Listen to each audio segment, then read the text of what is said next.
Morning. My name is Sean Shapiro. This is Brandon Caron, and this is Ask a Traffic Cop. It is our Tuesday to Thursday segment that we're doing across a bunch of different platforms where you get to, well, ask a traffic cop. We're going to talk to Sergeant Clint Stibbe from the Vision Zero enforcement team in just a little bit, but we're starting off with some fun stuff like, well, Vision Zero, where are they today? That's a great question, Sean. For everyone who watches the show regularly, you'll understand that you can go to torontopolice.on.ca/maps, and you'll get this handy dandy map here. And you'll find out exactly where Vision Zero is. But today, Vision Zero is going to be in 31 Division as well as 51 Division. So if you go into our map, you can click right into one of the divisions, and it'll bring you right to these pages right here. So for 13 Division, you get information like important people to contact should you have a community complaint to make, or more importantly, for Vision Zero's aspects, you'll get divisional boundaries, and that'll be very specific as to where you are in your division. Same information for 51 Division. You can reach out to any of these officers if you do have some community complaints or questions about your division, as well as you can check out your divisional boundaries. And even more acutely, you can click into the map and you can see a closer breakdown as to what your division looks like. And if you do happen to see one of our Vision Zero officers today and they're not in your rear view, wave and say hello, and you watch this show anyway, so you know to obey the rules, and you know not to run into a Vision Zero officer in the wrong way. Yeah. Ultimately, Vision Zero enforcement team are members, dedicated members, who are focused on reducing serious injury and death on our roadways. They do this by focusing on the big four. That's your speeding, your distracted, impaired, and aggressive drivers. They're people who are choosing to put others at risk, and they are focused on changing behavior one ticket at a time. You don't want to meet them, like Brandon said. Don't break the rules. You'll have no cause to be introduced to them. Now, we do have a live chat. If you have questions, please feel free to throw them in. If you're watching on any the platforms, that's going to be Twitter, Facebook. You have it on YouTube, Twitch, everywhere. Drop questions in. Would love to hear from you. Now, we figure we'll spend some time while we wait for Sergeant Stibbe to join us. But the big topic this week is back to school, and Brandon has been the director, the conductor, the magician behind developing our back to school campaign this year. What kind of tips can we expect to you, or would you suggest for folks who are about to get back on the road and head to school?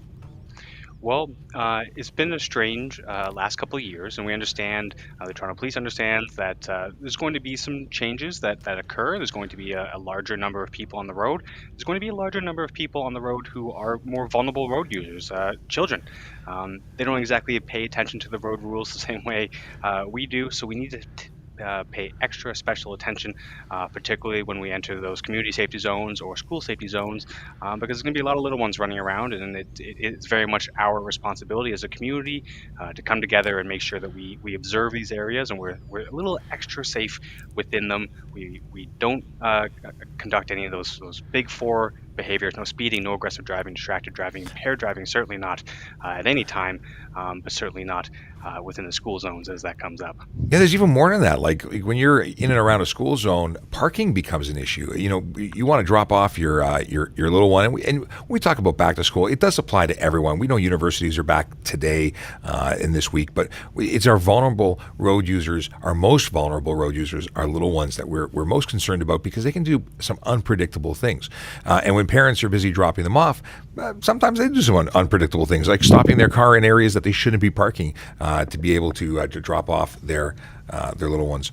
And now we have Sergeant Stibbe, who just jumped on, so I want to put him on screen. Let's see here. Hey, Sergeant Stibbe, how you doing? Good. How are you? Not too bad. Happy Tuesday. Happy Tuesday to you all. I had a great weekend. Enjoyed the sun, but it got a little cold. My dog was a little bit chilly this morning when he went for a walk. Jackets are a thing suddenly. It's wild. Yeah, now not so much, but this morning, yeah, I was in a sweater. So you know what? It's a sign of the times. Summer's coming to an end, and what that also means is kids are going back to school. We were just talking about that while we were waiting for you, and discussing just that in and around the school zone safety tips and parking and all these things that come into play suddenly Right. that many folks aren't used to because it's been so long since they will have gone to school, whether they were remote learning or their children are Yep. just going for the first time. So many things to think about. Oh, absolutely. And you know what? I remember years ago, and I mean, not to say that this doesn't happen more currently, but one of the things we'd notice is those individuals that were running late to get their kids to school, parking in the no stopping zones, parking across where the stop signs is, maybe where the school crossing guard was crossing kids, making it difficult for kids to cross the street. These are all things that we've seen, unfortunately, time and time again. And the biggest complaints we have in the school zones. So the reality is you have, we'll say a school of, say, 500 kids, you probably have 500 cars coming in at 8:30 in the morning or whatever the start time might be, and the roads hasn't got the capacity, the sidewalks don't, the crossing guard doesn't. I mean, there's so many capacity and movement issues occurring around that school. It's putting everybody at risk. And this is where you need to park a little bit further away. Not that anybody wants to, but really that's what it's going to take. And you need to walk in order to make sure that you're walking in on the right side of the street, that you don't have to cross in between, say, a truck or a parked car, step out in front of live traffic, whatever the case may be. And kids, as they're on their own, just sometimes do need that guidance. Where's a safe spot to cross? Because if they don't, they may get struck by a motor vehicle. And you bring up parking. Parking enforcement will be out and really paying attention to school zones, because putting a car in a vehicle or in a spot that makes it unsafe for school buses to travel around corners, slows things down, reduces visibility. They're really serious concerns for vulnerable road users. You know what's interesting, though? The parking enforcement officers are doing their job. But the first thing that you hear is a parent telling off a parking enforcement officer for doing their job. They're not taking into account that the reason that officer is doing that job is to make the area safer. But the number one offenders are the ones that are disagreeing with the officers essentially doing their job. We see that whether it comes to speeding, stunt driving, cell phone usage. Everyone's looking for a reason why they can justify what they did. But the reality is you can't excuse yourself from what you're doing. You're doing it for your convenience at the cost of safety of others. And at the end of the day, we're all trying to get through the day together, and safely. So if it means that you have to show up 5 minutes early or plan to leave 10 minutes early to do that safely, you need to do that. It's all about planning. If you don't leave, if you remove the stress, if you remove the rush by planning, we can all get in and do what we have to do safely. I think one of the things we also see is the closer somebody is to their destination, let's say they'll live fairly close to the schools, and they know it takes 3 or 4 minutes to drive over. Problem is, they're cutting it tight to begin with. Traffic's backed up. Now they're starting to get fed up. Now they're going to start parking illegally. They're going to start committing so many offenses, but in the end, it's for their convenience. And again, it's not valuing the safety of those that need to use the roadways to navigate it safely, the children. And it's taking their safety and putting it to the back seat. Yeah. And you make a great point. Obviously, people typically live close to the schools where their children are attending, and as we already know, there's a higher rate of collisions, particularly within the area where you do live. Anyway, you're more likely to get into collisions within those areas, and now it's even more compounded because there's going to be an increase in traffic. Some of those traffic road users are going to be young ones who don't exactly always obey because they don't understand, and God forbid the collision happens and it is with a younger individual or a vulnerable road user. So it's just like Sean said, it's time to plan ahead. It's time to leave a little bit earlier for your safety as well as for others. And you know what? And to bring the stress down. We already have enough of that. Well, exactly. But I think your one key point there is leaving earlier. A lot of people like to sleep into the last minute. A lot of people like to leave it to the last minute because they have something that has to get done before they go. But the reality is, once you put yourself into that type of situation, you are now driving faster than you should. You're not stopping at those stop signs like you should. You're not yielding to traffic where you should. There's a lot of shoulds that you're not doing. And in a lot of cases, there's a lot of musts that you're not doing as well. You must obey the speed limit. You must stop for that stop sign. And this is the concern that we have. And I mean, part of our team, we look at the overall big four, the speeding, the impaired, the distracted driving type offenses, and as well as the seatbelts. And where seatbelt compliance is extremely high, speeding, and by no means do I mean to draw a comparison saying that guys are the only problem. No, we do catch both men and women speeding. But I have to say, the majority of people I catch are male drivers that are speeding, and they're generally driving a lot faster. Not saying women don't speed, but generally men seem to be more aggressive behind the wheel than women do. And this is this is something that I think can be compounded by our economic climate. I mean, everybody is stressed out about their jobs. I mean, yes, they're working from home now, but those individuals that have perhaps moved out of the town because they've been able to work remotely, some of the companies are starting to go back to regular business office hours now. Those individuals never calculated that into their daily routine because they believe perhaps that they're going to be working from home. Well, now you've got those individuals dropping their kids off that now actually have to go to an office. Maybe they're changing their start times or whatever, but they still have to get there on time. So what's happening now is these types of situations are now compounding on top of the environmental considerations, which is the driving, the weather, the pedestrian, the cycling, everything. And everyone has to keep in mind that these are dynamic situations. Today, maybe there's not so many kids crossing the road. Tomorrow, there may be a whole lot more. And we become very complacent in the way we operate a motor vehicle because it'll never happen to me. Well, you're right. It's going to happen to somebody else that you hit. Yeah. So, it's quite honestly, it's the pedestrian or the cyclist that's vulnerable. The driver of a motor vehicle, involved with a collision with a pedestrian or a cyclist, they don't feel anything. I mean, physically as an injury. Right. But a cyclist or a pedestrian could be killed as a result of the collision that they're involved in. So we need to keep in mind that pedestrians and cyclists don't have steel safety cages around them. They unfortunately are bearing the brunt of essentially a 2-ton machine striking them. And I mean, other than a cyclist maybe having a helmet on, that's about the only protection they have.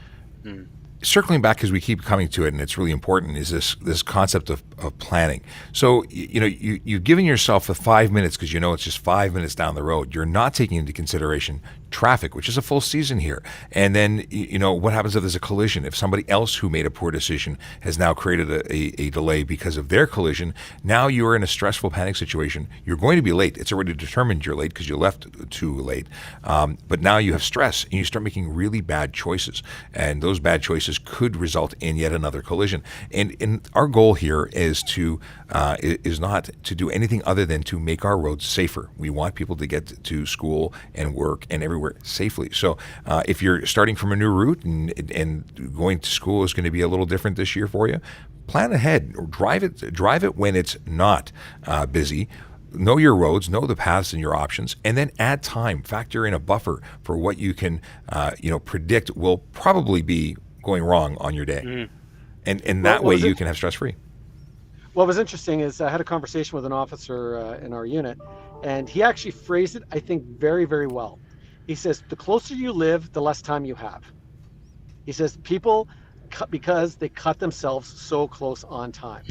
And the reality is, treat it as if you live 20 minutes away. That's how you should be driving. But as I said, it boils down to last minute Larry, he's rolling in 37 seconds before the bell goes off, or maybe right when the bell goes off and kicking the kid out the door.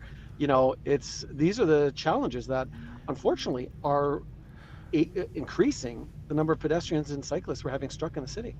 And also the way you handle this as a parent teaches your children that it's okay to rush, leave it last minute. You want to set them up for success. You want them to be able to go to their lockers, unpack their stuff, get out. We're going to be going into colder weather, put away their stuff and be stress-free.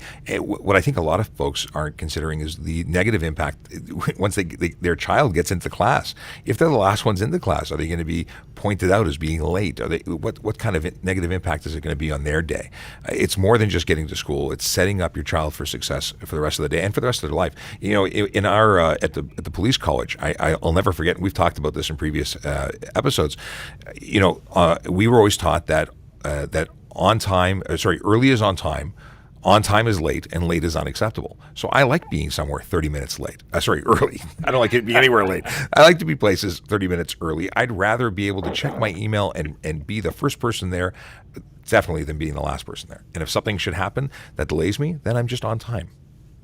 Well, you know what? I think one of the things that we need to have drivers keep in mind is, and even a perfect example this morning, one of our officers caught somebody for cell phone offense. Okay, you know what? They're using their phone. It's their third time. Right. So, at what point will an individual learn that what they're doing is wrong? Maybe it's a phone call, it was important. It was a real estate deal. I've had that. I've had a guy said, I'll take the ticket because I just made a deal for $2 million. So it's cost of doing business. So people have different values of money and of what consequence is.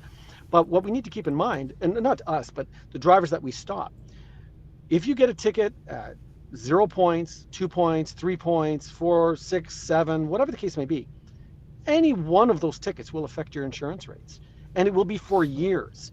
So you may not have hit somebody, you may not have killed somebody, but your wallet and your bank account is going to feel it if you are convicted for years and years to come.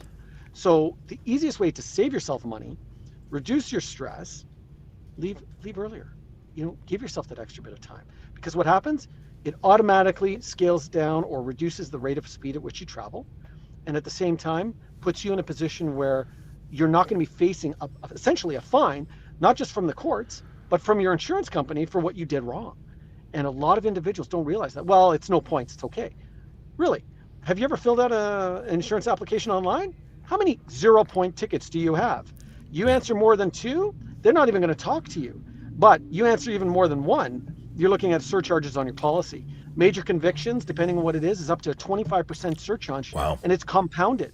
So I'll give you an example. Let's say I pay $1,000 a year. I get hit for a major conviction. We'll say, a cell phone. That's a major conviction.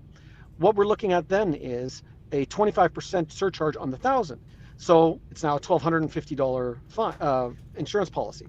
Now, let's say you get hit with another cell phone. So we'll use the same calculation, 25%.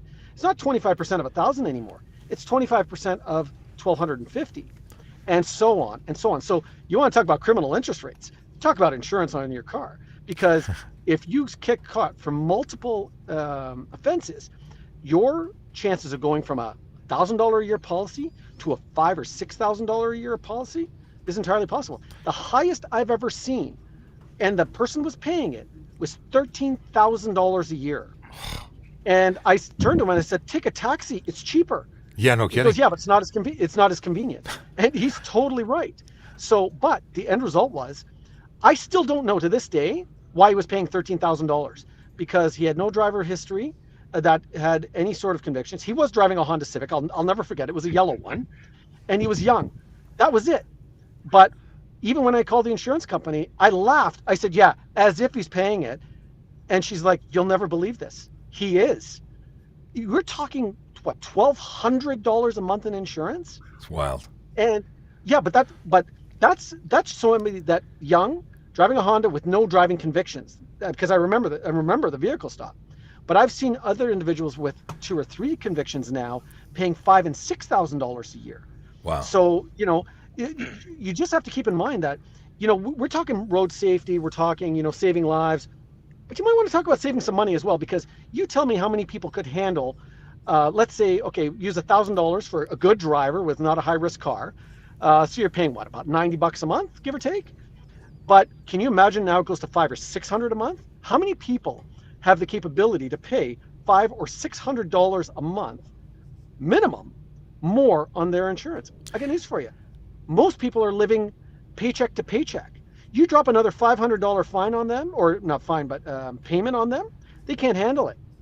Now it affects their credit rating. Now maybe they can't pay their mortgage. You know what I mean? Like, it spirals out of control. So, but they don't see the connection necessarily to their driving behavior being responsible for that, or how it could change if they continue that driving behavior. Right. I just want to bring attention to Tassos. He is an underwriter in the insurance industry, and he says a lot of people think that one ticket and they'll have no issues, but even one ticket and some companies will drop you, and then you go into high risk. Yes, I was going to say that I do know of companies that will, if you have any convictions, you're gone. And I mean, there are, like, I'm going to say insurance policies where you can do a first ticket or first collision forgiveness. Yeah. Yeah, but now think about this though. Let's say you get that next ticket and now all of a sudden they drop you. When you go to your next insurance company, have you had any collisions? Let's say you have. Oh, have you had any tickets? Yes, you have. You're no longer low risk. You're medium or high risk, or a facility association. What's truly amazing is how many people think that, if it's reduced by 1 kilometer from 16 to 15, I'm safe. Or they go to court just with the intention to reduce it into no points. Insurance companies, and I've had many professionals in the industry tell me, they don't care about points. Points mean nothing. It's convictions for moving violations. Convictions only. So while everyone's taking a day off work trying to save a point or two, and they're happy with anything they get with no points, really, they're not saving themselves. What they really need to do is change their behavior so they're not getting these tickets. That is what they need to do. But as I said, this is, and I don't mean this nonchalantly, but it's the gift that never stops giving, because it's taking, or taking actually, because it's taking money from you for the next 6 or 7 years, because they're going back that long now for collisions. I think collisions now are even up to 10 years. So if you can imagine that the number of collisions you get are held for that many years. Okay, if you're not at fault, great. Somebody rear ends you, then your rates, as long as the insurance company, when they do the assessment, determine that you're 0% at fault, your car could have been parked. But if it's a fail to remain, or somebody rear ends you and then you strike another car, yeah, the guy that hit you in the back, you're not at fault for, but you hitting the guy in front because you were stopped too close to him, yeah, you're gonna wear half of that. So, like I said, the insurance companies have matrices that they use to determine fault. So parking lot, public streets, rear ends, turns, whatever. They have their own matrix, which means nothing to us because we don't assess it on that basis, but they do when it comes to your rates. So, like I said, I mean, back to school, that's a new way to start, like a new year. You know what? Turn a new leaf. This is how I'm going to do things going forward. And you know what? In the end, it's going to save you a lot of money because, putting away for the kids' RESPs, maybe your retirement. I mean, I'd much rather bank that money in an RRSP than have it go out the window at $500 or $600 a month because I made a silly mistake. But you have to keep in mind, when it comes to traffic laws, it's an absolute liability offense. You can't excuse yourself because you did it. You just have to do it. So I didn't mean to go through the stop sign. I didn't mean to speed. Well, that really doesn't matter. You did it. So, and we've got the devices or the cameras that have recorded your offense, so we've got the ability to prove it. So this is something that a lot of individuals, couldn't you reduce it for me? No, because really in the end it makes no difference. If you are convicted, you are going to be facing not just the courts, but you are facing the private side, which is the insurance company. And what's interesting, when I spoke to the insurance companies about how they do their calculations and whatnot, and they pointed out something that insurance, when it comes to cars, is very heavily regulated. They have to give you insurance, not necessarily from your original insurer, but you have to be able to get it. But if you can imagine, if it wasn't regulated, do you think an insurance company would want to have you as a high-risk person on their policies? No, because you're going to cost them money. Because let's call it what it is. Business is business. If they're paying out claim after claim after claim, how is it a good move for them? So you can't blame them for jacking up the rates because they're trying to protect the other people in their group, per se, from behaviors that you may be exhibiting. Yeah, makes sense. You know what? And you make a lot of great points about sort of like the financial incentives that exist for people to pull back on some of these driving behaviors that can put them at risk, and then obviously put their bank account at risk if, especially if it's compounded year over year when you're paying heightened levels of insurance. But I mean, people say, they'll say stuff like that to us, like it's a cash grab for the police. It's like the police we're not getting anything out of this. Our reward out of this is that we educate the public and that we see a declining rate of collisions across the city. And I was speaking to some officers in 43 Division who were hoping to be a part of the campaign as well. And it's very much an educational push. Funny, it's back to school educational, but it's an educational push. It's about awareness, and particularly so within our current climate, because the roads have been fairly a little bit more empty over the last year. So now more than ever, we really want to bring attention to this, and sometimes that does mean fines. Hopefully it can mean more education, but there's definitely going to be fines associated, and you make a great point. It's going to cost you compoundingly down the road. Well, and what's interesting, even with the new stunt driving legislation, and again, we're talking back to school, but this won't change what we do. We are we're always examining what an individual does. We're always checking the insurances. We're doing everything on our side. But a lot of people don't realize that in the city now, if you're doing 40 kilometers per hour or more over the limit, you're losing your car. And your insurance company will see that suspension on your license. Even if you're not convicted for a stunt driving related offense, your suspension will remain on your record because you were caught operating a motor vehicle in that fashion. So we need to keep in mind that the operation of a motor vehicle, and I mean, you could be downtown Bay Street or, uptown on Yonge Street. We have people driving double the speed limit in some places where there's school zones and thinking, well, I'm not doing 50 over. What's the worst that can happen? Well, that's kind of why they brought in the Moving Ontario Safer laws, because in the end, they've realized that individuals in city shouldn't be under the same sanction as on a highway, because on a highway, your speed limit's 100, 90, 80. and all the traffic around you is going around the same speed. So 50 kilometers per hour or more over those limits on the highways is justifiable to impound those cars. But if you're driving around Lakeshore and it's a 60 and you're doing 110, which we have had, there's a problem. But now it's down to 100. So, before it used to be a $300-400 fine. Well, now it's a vehicle impoundment. Now your license reinstatement is $281, I believe, thereabouts. Plus you got to get the car out of the tow. It's 14 days in the impound. That's going to be like $70 a day, I think, is one place, plus a tow. So you're talking what, 700, say $900 plus the tow. Mm-hmm. You're probably in around 1,200, and now you still got to go to court. So, but I don't know if anybody realizes, but over the next week to 2 weeks, I believe they're going to be increasing the suspension for drivers up to 30 days. I haven't seen the September confirmation of 12th. the date. September 12th. I believe that to be the date, but obviously that is coming. So that would be essentially next Sunday. Is basically when that'll change. You need to be aware. Can you imagine being without your license for 30 days? Most people can't do without it for 24 hours. Mm-hmm. But if we catch you operating that motor vehicle under suspension, like another motor vehicle, then your vehicle will be impounded and you will be charged. It will get to be very ugly for a lot of drivers when they lose their license for 30 days because of a stunt driving offense, which they could have avoided by slowing down. Here's a question from Tassos. He's got lots of answers, but occasionally he has a question. And this one says, I missed some of the beginning. Can you touch base about the difference in when you can pass someone walking across the street? Do they have to pass the middle of the street before I can go? Now, this is Tassos. It's going to depend if you're at a intersection with a crosswalk or if you're at a pedestrian crossover. And Sarge, do you want to answer it, or? Sure. So to give you an example, if you're at a where there's a crossing guard or no, we won't use a crossing guard. We'll just use a non-signalized intersection. When you cross the road there, that you can wait until they exit the roadway. Although technically you could do it before. But if it's a pedestrian crossover, you have to wait till they actually step off the roadway. If you're at a signalized intersection, when it's safe to do so. So there are certain, I'll say, rules depending on where you are.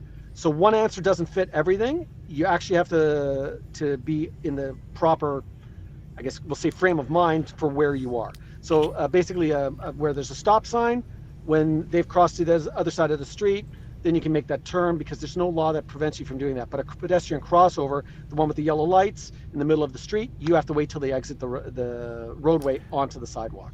Yeah, generally speaking, it's if they're walking past your side of the street and continuing to the other side. Once they've left your half of the roadway, you can go. And if they're approaching your side of the roadway, you can't impede their travel, so you'd have to wait until they cross past your side. Yes. But it is safer to simply wait until they're off the road. But there you go. I think we've lost your video there for a second, Sarge. No, I'm coming back. No, just got some information. So year to date, apparently, 70% of speeders are male, 30% of speeders are female. Wow. And, for years and years, we saw males getting higher insurance rates than females. For a while, we were seeing a bit of a balance there. And based on what you're telling me that there's an imbalance again, maybe we'll see the rates go up again if they haven't been balanced. Well, I can tell you right now that females are still have a lower rate of insurance as young drivers than males do. Without a doubt, that I can tell you that from experience. That is the case. That being said, we're seeing a lot of G1, G2 violations, and along with that will come license suspensions as well. You can get kicked out of the G1, G2 graduated licensing program for too many offenses, essentially, that you create or commit while operating as a graduated licensed driver. So we have to keep in mind that, a lot of people think, well, I should have had, and this is a perfect one. I had one on the highway the other day. The guy said to me, well, I've had my G1 so long, I actually should be a G2. Okay, but you're still a G1. Just because you could be doesn't mean you are. And as a result, you're still under the sanctions of the G1 restriction, which is no drinking, not driving between 12 and 5, not too many excessive passengers, having a qualified company driver, not driving on an expressway, that's prohibited. So these are all different types of offenses that you commit. Yes, do we catch them all? No. Do we get a lot? Yes. And unfortunately, this is what we're seeing. people are taking liberties because they believe they're entitled to because of the environment that the license structure is in right now with extensions and so on and so forth. News for you, G1, G2 are still under the same rules, regardless of how long you've been those designations of driver. You're still required to abide by those rules. Now, we've seen over the last 2 years, a tremendous number of G1 drivers driving unaccompanied. We had 22 people arrested over the weekend. 6 of them were G1, G2. Now, I say arrested for impaired driving offenses. 6 of them were over the legal limit and arrested as a result. People who shouldn't have had any alcohol in their system. It's really disappointing. But I understand at the same time they have a lot of frustration because there's delays. But you know what? That's not an excuse. It's not an excuse. No, absolutely. Sure. There was a question about, and we can get Q's question. What about malfunctioning school bus stop sign arms? Does a driver just wait until the school bus is back in motion again to assume the children have disembarked? If the arm isn't functioning, they've not created a stop situation. If that arm's not going out, that's a problem. They shouldn't be in service. Not only that, I was going to say, then they didn't inspect their vehicle, because that is part of the safety mechanisms for the school bus, and they do have a responsibility to ensure that that is safe for them to do so.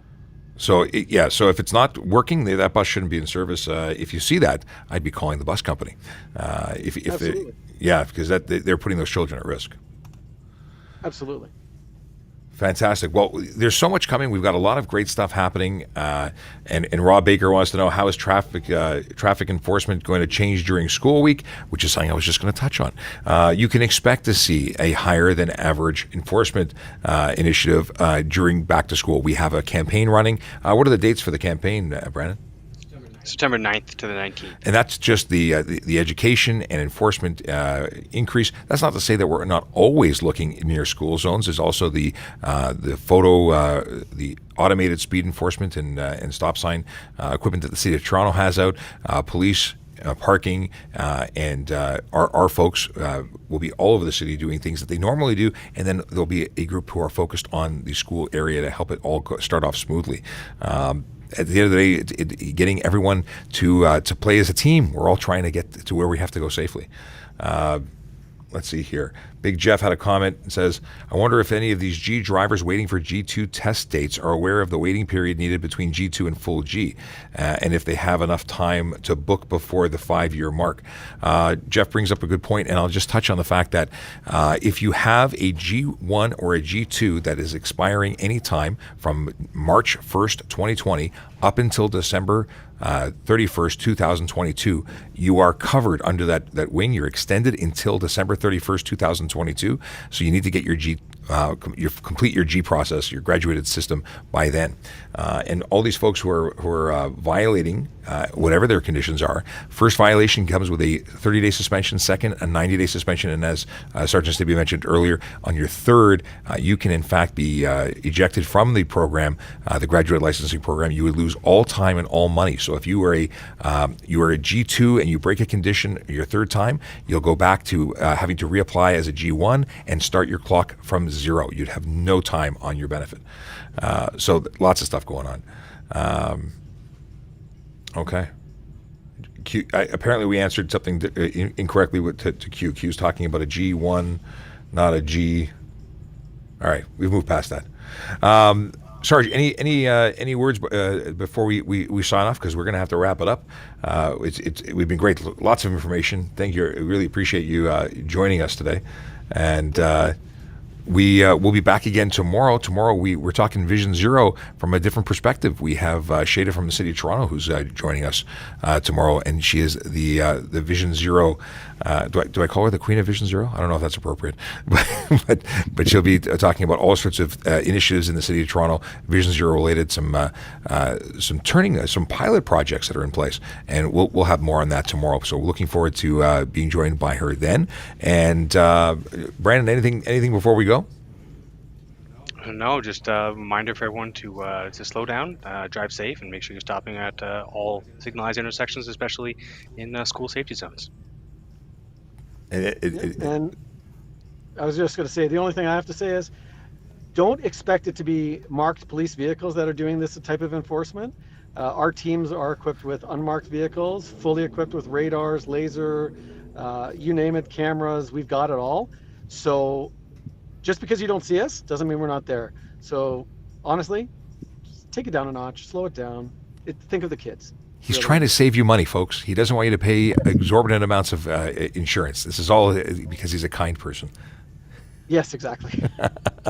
Listen, it's been a blast. Thanks again. And for everyone watching, right, thank you very much. We're back tomorrow, 9 o'clock on TikTok. From 9 to 10, we'll be doing Q&A. We'll have a guest at 10:15, Shada from Vision Zero. We'll be doing that at 10:15, like I said. Now, Thursday's going to be a little bit different. That is the launch of Back to School campaign for Toronto. We'll be live on location. So tune in, and we'll be doing that much earlier. I believe it's going to kick off at 8 o'clock instead of our 10. But we'll have it available all day long, so you can watch it whenever it's convenient. So once again, thanks, Sarge. Thank you, Brandon, and have a wonderful day. Stay safe, everyone. Take care, guys. All right, take care.